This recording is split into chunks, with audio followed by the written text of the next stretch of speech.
Айде. Ама чакай, покажи го на камерата. Покажи го на камерата. Ето.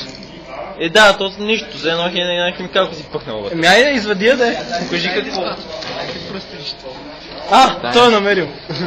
Чакай, не, няма толкова близо до хора. Ето това ти е дръжката, това ти е халката сега.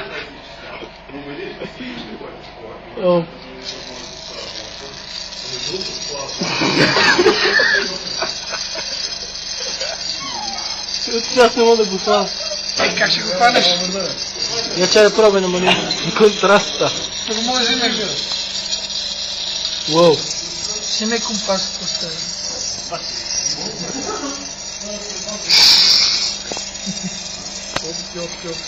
Иха! Бермудския триъгълник. Как ще? Виж какъв супер яка машина си имаме. Сега в момента сложиш още нещо вътре. Никой да не липне на някой кокоп.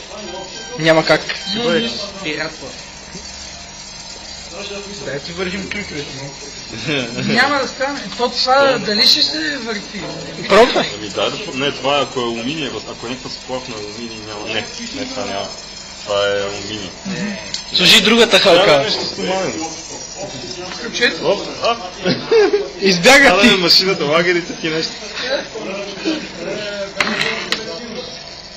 Чай, да, ще го забавим малко. Но толкова не ще, то гледай. Влиза вътре, не иска да излезе. Гад ти него.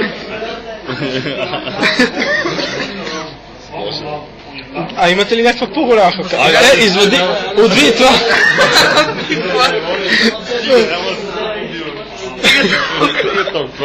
Добре. Добре, сега.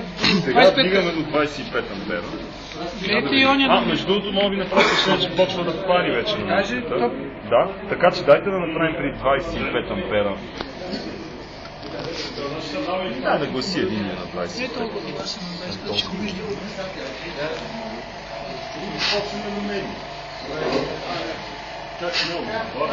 Опа. Тук напрежението ти е... Чакай бе, лука какво е? Лука? Да. Късо. 65, чай сега. 115 на 2,57.